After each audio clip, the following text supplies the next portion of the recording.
Assalamualaikum warahmatullahi wabarakatuh. Bismillah, alhamdulillah. Alhamdulillahillazi hadana lihaza wa ma kunna linahtadiya laula an hadanallah. Wassalatu wassalamu ala Rasulillah Sayyidina wa habibina wa qurrati a'yunina wa maulana Muhammadin sallallahu alaihi wasallam ibni Abdillah wa ala alihi wa sahbihi wa mawalah wa la hawla wa la quwata illa billah amma ba'd. Qala Allah ta'ala fi kitabihil karim wa huwa asdaqul qailin bismillahirrahmanirrahim allazina yadhkuruna Allaha qiyaman wa qu'udan wa ala junubihim. Al-ayah sadaqallahul azim wa sadaqa rasuluhul karim. Wa qala fi du'a rabbi shrah li sadri wa yassir li amri wahlul 'uqdatam bil lisani yafqahu qawli. Allahumma sakhkhir lana lisana sidqi waj'alhu mahallal fahmi lil khitabi wan nutqa bis shawabi wal amala bis sunnati wal kitabi. Allahumma iftah lana abwabal ilmi wa zidna ilma wa fahma wa alhiqna bis salihin. Allahumma iftah alaina futuhal arifina bi hikmatika wansur alaina rahmataka wa zakirna manasina ya dzal jalali wal ikram walhamdulillahi rabbil alamin. Ala hadhihi niyatil hasanah wa bi kulli niyatin shalihah. Al-Fatihah. A'udzu billahi minasy syaithanir rajim. Bismillahirrahmanirrahim. Alhamdulillahi rabbil alamin arrahmanir rahim maliki yaumiddin. Iyyaka na'budu wa iyyaka nasta'in.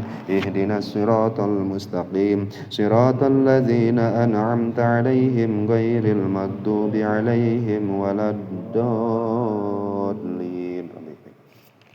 Alhamdulillah para jamaah rahimakumullah, pada kesempatan malam hari ini insyaallah kita lanjutkan kajian kita membaca kitab Hikam, yang mana hikmah ke-206 ini lanjutan dari hikmah yang ke-205 yang sebelumnya telah kita kaji bersama-sama. Hikmah yang berbunyi, Bismillahirrahmanirrahim, ma fata min umrika la iwadolahu wa ma hasala laka minhu la qimata lahu. Ma fata min umrika, apapun yang sudah lepas, yang sudah lapur, min umrika dari umurmu, la iwadolahu maka tidak akan ada pengganti untuknya. Apapun yang telah lewat, apapun yang telah hilang dari umur, maka tidak akan bisa ada gantinya. Tapi wa ma hasalalaka minhu la qimata lahu, apapun yang engkau hasilkan, apapun yang engkau dapatkan dari umur tersebut, la qimata lahu maka itu tidak ada harga bandingannya atau tidak ada bandingannya.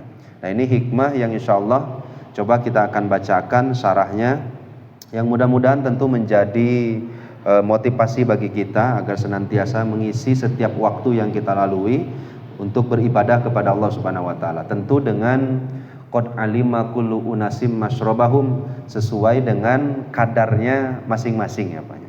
Nah, apa kata Syekh Ibnu Ajibah untuk mensyarahkan hikmah ini? Kata beliau, umrul mukmin huwa ra'su malihi. Kalau cara nu dagang mah modal tuh penting, Pak. Maka modal yang penting di dagang tuh ibaratkan umur bagi manusia.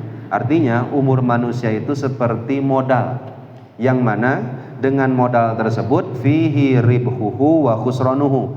Umur kita ini di dalamnya ada kerugian, ada juga keuntungan yang bisa didapat. Faman sadda yaddahu alaihi kana minal faizin. Orang yang menjaga, orang yang memperhatikan umurnya, maka termasuk golongan orang-orang yang berbahagia. Tapi waman dhayya'ahu fil batolati wa taqsiri kana minal khasirin. Orang yang menyia-nyiakan umurnya, dipakai untuk anggur-angguran, banyak santainya, banyak kelalaiannya, maka kana minal khosirin, dapat dipastikan orang tersebut masuk golongan orang-orang yang akan rugi. Rugi di dunia, ya rugi oge di akhirat. Nah, kemudian fama fata minhu fi ghairi taati rabbih.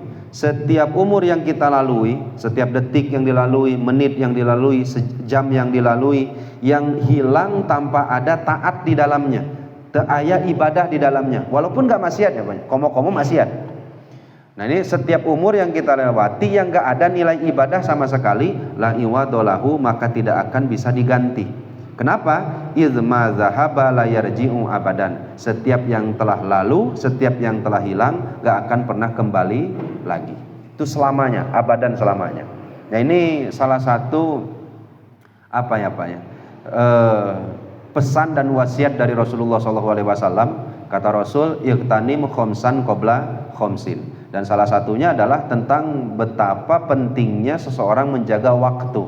Waktu sehat dijaga, dipergunakan, dijadikan wasilah untuk meraih ridho Allah sebelum datang waktu sakit. Benghar sebelum pakir. Santai sebelum datang sibuk, bahkan ya hidup sebelum datang kematian. Ya penting sekali untuk menjaga waktu ini. Nah kemudian wa ma hasalalaka minhu laqimatalahu tafi qadroh. Ketika kita mampu menghadirkan nilai ibadah dalam setiap waktu yang kita lewati, maka mau diganti dengan apapun gak akan ada harga yang bisa membandinginya. Saking kumahalnya. Itu sampai-sampai Ibnu Ajibah, mau nggak kita menjual 1 jam waktu dari 24 jam kita ini? Kalau kita mau jual, andaikan bisa ya, mengandai-andai. Makanya kata beliau, izlawis taroita. Dalam Al-Quran, dalam hadis, dalam bahasa Arab ada kata-kata lau angzalnal qur'ana ala jabalil laro'aitahu khosyi'am mutasaddian min khosyatillah. Nah itu penggunaan kata lau itu imtina'ul wuku, mengandai-andai yang gak mungkin terjadi. Ya keur ngalamun, ya malamun keur ngalamun, nyalamun nya keur ngalamun deh nya. Kita ngelamun, andai bisa menjual dan membeli waktu 1 jam, kira-kira harga yang paling pantas berapa? Kalau Bapak bisa menjual 1 jam saja dari umur, kira-kira harga yang pantas berapa?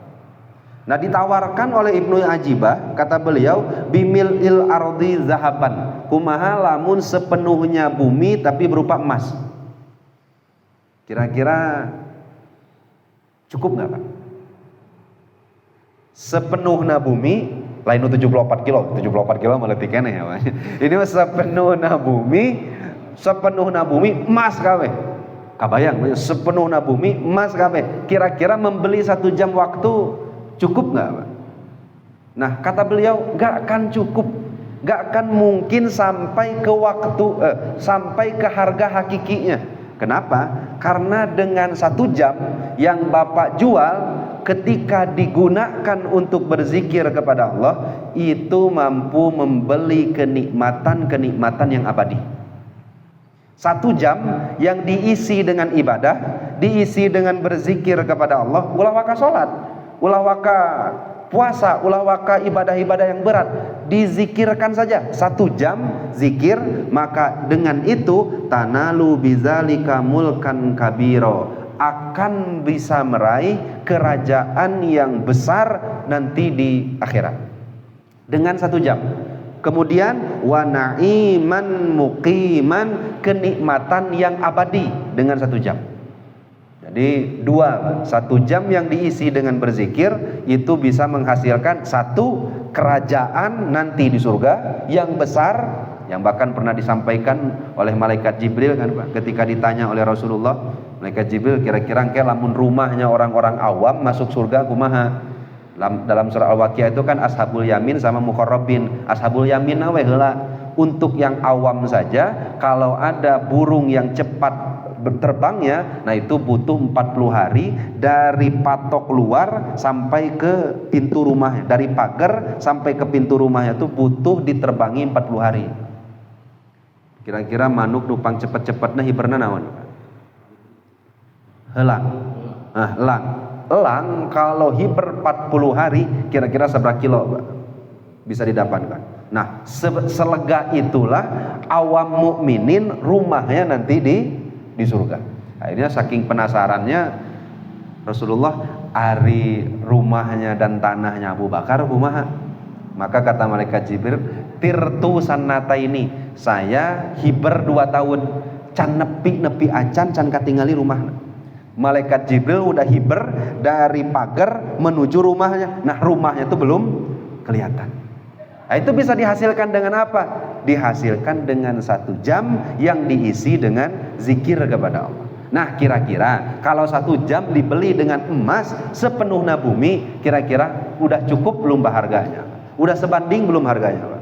Belum sebanding. Nah makanya apa kata Syekh Ibnu Athaillah As-Sakandari? Kata beliau, wa ma hasolalaka minhu laqimatalah. Setiap ibadah yang kamu hasilkan, setiap ibadah yang mendatangkan wasilah kebaikan kepadamu, yang kamu hasilkan dari umur yang dilewati, maka tidak ada bandingan harga yang bisa membandinginya. Nah sehingga saking pentingnya umur. Nah kita akan contohkan Pak beberapa hadis kemudian makalah dari orang-orang yang soleh, orang-orang yang tingkatannya khawas. Seperti biasa pengajian kita yaitu orang awam lagi lihat orang khawas. Yang gitu deh, udah kumadai kan Pak. Jadi orang awam melihat ibadahnya orang khawas dengan harapan ada beberapa hal yang bisa kita amalkan dalam kehidupan sehari-hari. Masih berpegang teguh dengan patokan ulama, zikrus solihin tangzilur rahmah, membicarakan orang-orang soleh itu bisa menurunkan rahmat Allah Subhanahu wa taala. Nah, salah satunya disebutkan oleh Rasulullah SAW, kata Rasul, la ta'ti 'alal 'abdi sa'atun la yazkurullaha fiha illa kanat 'alaihi hasratan yaumal qiyamah. Tidaklah 1 jam lewat untuk seorang mukminin yang di dalamnya dia tidak berzikir kepada Allah, enggak ingat kepada Allah, kecuali 1 jam itu yang akan ia sesali selamanya nanti di yaumul qiyamah. Jadi 1 jam lewat untuk orang mukminin enggak dipakai zikir, maka di yaumul qiyamah salilana itu teh menyesal. Nah makanya kan pernah para ulama ditanya, kira-kira lamun orang kafir asup ke kuburan, ke barzah, kira-kira nyesel atau orang mukmin nyesel? Orang soleh nyesel, orang takwa nyesel. Nah kenapa nyesel? Karena orang kafir nyesel te iman, orang iman nyesel nggak amal soleh. Orang yang sudah soleh saja menyesal kenapa ada setiap detik yang dilewati tapi tidak berbuah ibadah dan pahala. Nah makanya pernah kan Pak ada cerita sahabat Sauban ya. Sahabat Sauban walaupun ada yang nyebutkan doib dan lain-lain, tapi secara kualitas ulama, secara arahan dan aturan usul fikih, hadis doib masih bisa dipakai untuk beberapa hal. 1 targhib, 2 tarhib, 3 untuk fadoilul amal, memberikan kabar gembira, memberikan singsieunan, atau untuk menambah motivasi melakukan hal-hal yang sunat. Jadi Rasulullah itu punya sahabat yang jaraknya dari Masjid Nabawi itu harus ditempuh dengan jarak hampir 3 jam Pak. Jadi Masjid Nabawi sampai dari rumahnya ke Masjid Nabawi itu kurang lebih 3 jam. Jadi kalau mau sholat subuh itu berarti kudu berangkat dari jam berapa Pak? Oh, berarti kebayang kan jam 2 itu sudah berjalan atau jam 1 itu sudah berjalan menuju masjid. Tapi ku hebatna eta sahabat Sauban tuh sebelum azan dimulai beliau sudah datang di masjid. Tepat di pojok kanan. Di tempat Sauban itu tepat pojok kanan. Bahkan Rasulullah sebelum memulai sholat subuh pasti ngalieu heula ke kanan. Melihat dulu ke kiri. Udah ada Sauban belum? Oh, udah ada. Akhirnya barulah mulai melaksanakan sholat subuh. Kebayang banyak orang deket hareupeun imam menit telat ya komat we datang nanti. Nah ini 2 jam 3 jam perjalanan baru sampai ke Masjid Nabawi. Akhirnya suatu saat Rasulullah hendak melaksanakan sholat. Nah kemudian dilihatnya di arah kanan, ternyata sahabat Sauban belum ada. Kemudian sampai suatu saat ditunggu belum juga datang. Akhirnya dilaksanakan sholat, sebadanya sholat Rasul bertanya kepada sahabat, siapa yang tahu rumahnya Sauban? Akhirnya ada nu ngacung, ya Rasul saya tahu. Akhirnya berangkat ke rumahnya, didapati di rumahnya muncara urang mah saya bendera konengna. Diketrok pantona nu keluar perempuan istrinya. Akhirnya ditanyakan kondisinya, ditanyakan kabarnya. Akhirnya kata istrinya, iya sahabat Sauban telah meninggal dunia tadi pagi sebelum berangkat sholat subuh. Namun sebelum meninggal ada hal yang diucapkan, beberapa kalimat yang diucapkan. Yang pertama, kenapa tidak lebih jauh? Yang kedua, kenapa tidak yang baru? Yang ketiga, kenapa tidak semuanya? Akhirnya Rasulullah pun ditanya oleh istrinya, tah Rasul eta teh naonnya maksudnya kinten-kintennya? Da eta keur sakaratna teh ngucapkeun kalimat nu tadi. Akhirnya malaikat Jibril datang, kemudian menyampaikan kabarnya dari Allah. Kemudian kata Rasul, gini, ketika sakarat maka dibacakan surat Al-Waqiah apa? Yaitu wa antum hina izin tangzurun. Jadi fa iza balagotil hulkum wa antum hina izin tangzurun. Ketika ruh udah sampai ke elak-elakan, maka pada saat itu kalian akan melihat. Pertanyaannya yang dilihat apa, Pak? Sekilas amalan kita tuh akan diperlihatkan. Bahkan dalam tafsir-tafsirnya, tempat kita pi surgaeun pi narakaeun tuh dilihatkan.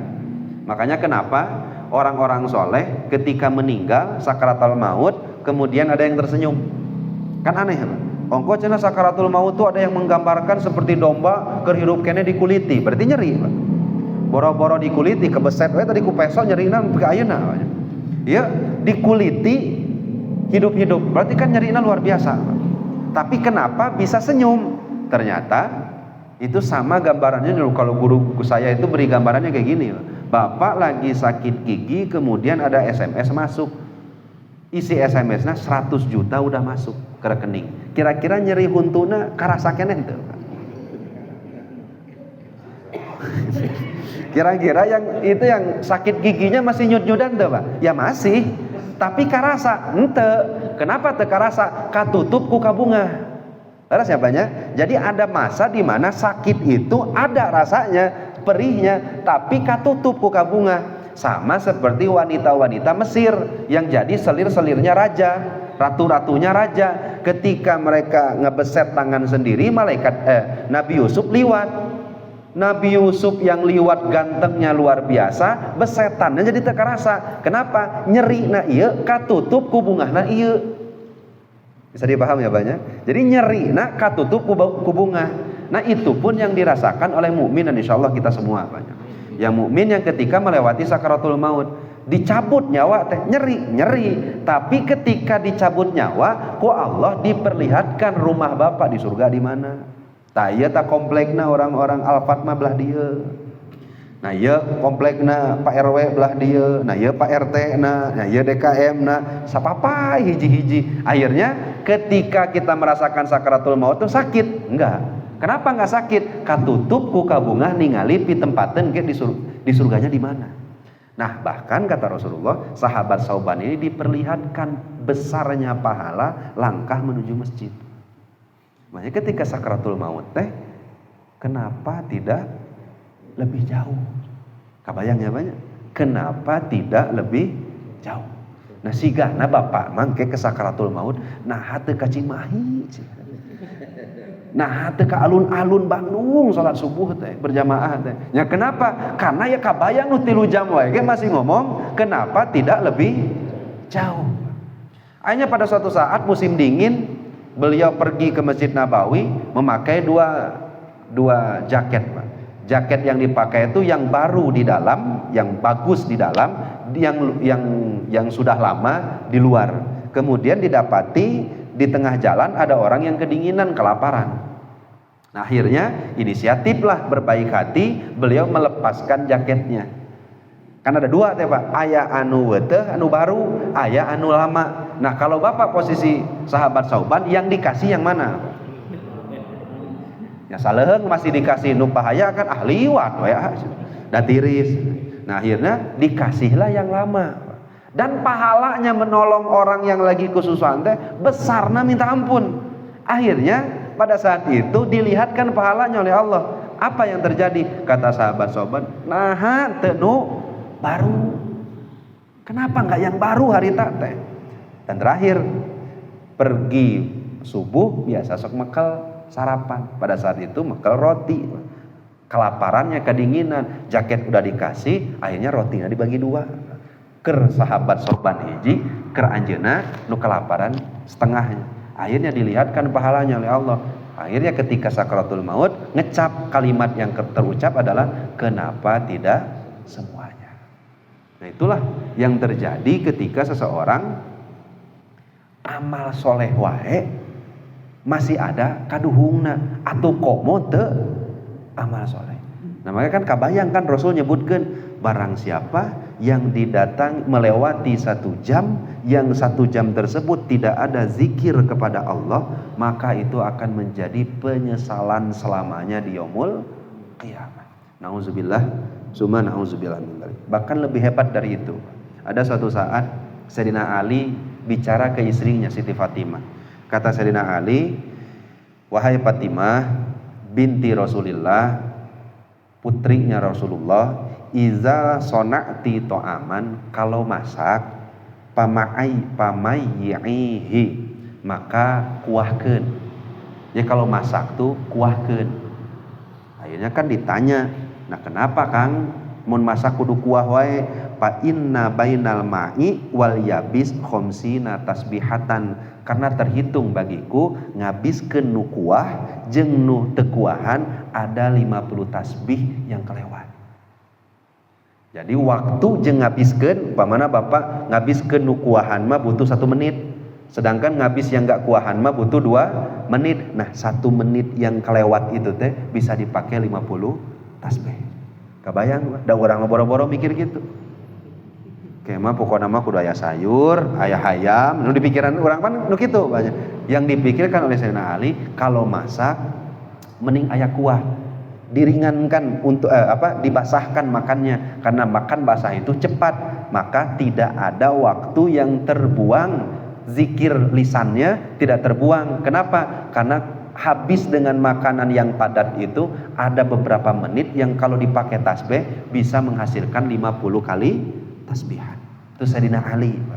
Nah kemudian ada lagi seorang ulama, yaitu Imam Abu Ali Al-Jurjani. Kata beliau, nih kita keur ngobrolkeun orang khawas banyak, jangan pakai hukum syariat. Kebisi bapak teh, wah manya mika kitu-kitu teuing. Orang khawas bebas. Orang khawas itu orang yang sudah tidak lagi melihat atau sudah tidak lagi berperilaku seperti kita ini. Ai kita mah pan ningali makanan tuh ya susah Pak. Gimana cara ngebedainnya seperti orang khawas tadi? Nah, kalau Imam Abu Ali Al-Jurjani kata beliau, mamadogtul khubza mundu arba'ina sannatan. Aku kalau makan roti, maka roti tersebut saya nggak pernah lagi mengunyah roti mundu arba'ina sannatan semenjak 40 tahun yang lalu. Ya kalau makan sudah tidak pernah lagi pakai roti, karena orang-orang sana makanan pokoknya pakai roti. Nah terus kumaha atuh makannya? Wa inna ma asaftus sawiq, aku nyeruput tepung sawiknya. Jadi tepung sawik teh teu diadon jadi roti. Nah keur tepung keneh asupkeun kana cai diseruput. Nepi ka kitu. Nah kenapa? Wa a'udu li zikrillahi ta'ala, karena ketika jadi roti banyak waktu yang terbuang di situ. Karena setelah aku seruput tepung sawiknya yang bahan dibuat rotinya, setelah diseruput, wa a'udu li zikrillah, aku kembali berzikir kepada Allah. Nah saya bacakan satu hadis. Mudah-mudahan ini menjadi salah satu wasilah sababiyah kita menambah lagi amal soleh kita, memanfaatkan lagi setiap waktu yang kita lewati, yaitu sebuah hadis yang disampaikan oleh Rasulullah SAW. Kata beliau, sekedapnya ya, kehilangan hanca ya.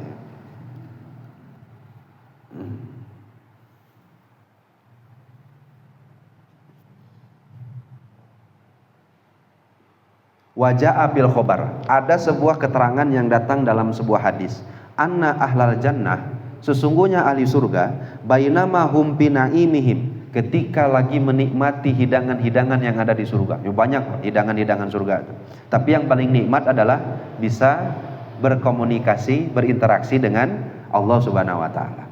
Ayo urang mah pikiran teh geus bidadari, ujung bidadari banyak ini orang-orang jadi nikmat-nikmat yang dimaksud itu, yang paling nikmat itu adalah bisa berinteraksi dengan Allah Subhanahu wa taala. Menikmati sajian dan hidangan surga, it sata'alahum nurun min fauqu. Ojol-ojol ada cahaya yang mengkilat di atas kepala mereka.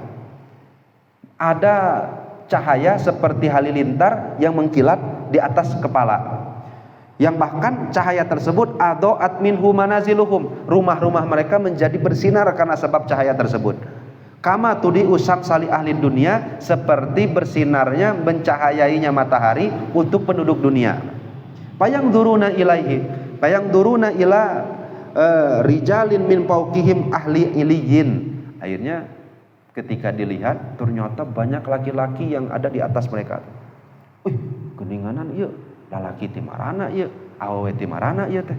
Ada beberapa orang yang tersebut ternyata predikatnya adalah iliyin, ahli iliyin, orang-orang yang mendapatkan tempat tinggi di surganya.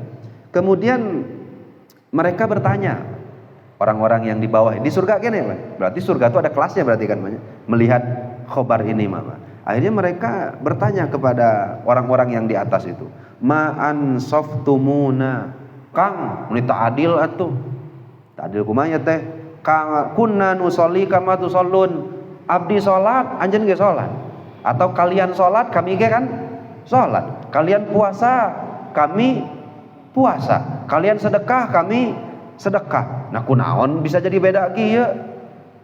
Akhirnya fa idzan an-nida'u min qibalillahi azza wajal, ada suara terdengar. Suara terdengar yang di sini disebutkan khitab dari Allah Subhanahu wa taala. Apa kata Allah? Annahum kanu yajuuna inna tasba'un. Oh beda, mereka adalah kelompok orang yang ketika kalian kenyang mereka masih lapar. Orang yang kalian ketika kenyang mereka masih lapar. Kemudian wayakumuna hina tanam wayat ashuna hina tarwun, mereka masih haus sedangkan kalian dalam keadaan segar. Waya'runa hina taksun, mereka dalam keadaan telanjang, pakaian cumpang-camping sedangkan kalian berpakaian bagus. Wa yadhkuruna hina tansun, mereka adalah orang yang senantiasa berzikir sedangkan kalian dalam keadaan lalai dan lupa kepadaku, kata Allah. Bahkan wa yabkuna hina tadhakun, mereka adalah orang yang selalu mengalirkan air mata menangis sedangkan kalian dalam keadaan tertawa. Akhirnya dengan sebab itulah mereka mendapatkan fadilah tersebut. Nah inilah yang dimaksud dalam ayat Al-Quran. Kata Allah dalam Al-Quran, fala ta'lamu nafsum ma ukhfiya lahum min qurrati a'yun jazaa'am bima kanu ya'malun. Fala ta'lamu nafsun, maka tidaklah satu jiwa pun tahu, ma ukhfiya lahum min qurrati a'yun, hadiah pemberian yang terbaik yang Allah sembunyikan dari mereka. Nggak akan ada yang tahu, Pak. Jadi bapak tuh nggak akan bisa ngira-ngira Allah tuh kira-kira ngasih apa ya nanti di surga. Nggak ada. Kenapa Allah berikan itu? Jazaa'am bima kanu ya'malun, sebagai bentuk balasan atas apa yang pernah kalian kerjakan di dunia. Nah, sehingga salah satu pesan dari Syekh Ibnu Athaillah Sakandari, kalau ingin menjadi orang yang dekat dengan Allah, menjadi orang yang kelompok khawas, maka setiap waktu yang dilewati jangan pernah dilewati tanpa ada nilai ibadah di dalamnya. Seminimal-minimalnya berzikir kepada Allah Subhanahu wa taala. Ya kan, sampai yang terakhirnya kata para ulama, ada sebuah ayat di dalam Al-Quran yang mengatakan, ya Allah, tolonglah saya kembalikan ke alam dunia satu saat saja. Kalau saya nanti satu saat saja kembali ke dunia, maka fa'aswaddaqo wa akum minas solihin, saya pasti akan bersedekah dan menjadi orang soleh. Kata ulama tasawuf, itu sulit dilakukan. Kenapa? Karena bapak bangun dari tidur harta teboga. Nah, sok datos diwariskeun semua harta teboga. Akhirnya ka sodako-sodako kene ge perlu modal. Atau bangun dari tidur, bangun dari kubur umpamanya. Apa kira-kira yang akan kita lakukan ketika kita diberikan kesempatan 1 jam? Bersedekah, geus teboga harta, da butuh modal. Mau salat, jang nutupan auratna geus teu aya. Akhirnya apa yang akan kita lakukan ketika andai kata memang dikabulkan dari alam kubur, dibangkitkan hanya 1 jam saja? Pasti berzikir kepada Allah Subhanahu wa taala. Makanya sampai saat Rasulullah menyebutkan 1 jam kelewat tanpa zikir menjadi penyesalan selamanya nanti di akhirat. Nauzubillah, summa nauzubillah. Mudah-mudahan Allah pilih kita menjadi hamba-hambanya yang soleh, hamba-hambanya yang senantiasa mendapatkan hidayah dan taufiknya, hamba yang insya Allah selalu dibimbing oleh Allah Subhanahu wa Ta'ala, dan insya Allah kita pun dijaga oleh Allah keimanannya, dan pun dimeninggalkannya kita dalam keadaan husnul khotimah. Amin ya Allah ya rabbal alamin. Panginten sakitu, mudah-mudahan sing ada manfaatnya. Cekap bapak-bapak sadayana, tak aya tambahan pangintennya. Cekap ditutup ke doa, wal afu minkum, wassalamualaikum warahmatullahi wabarakatuh.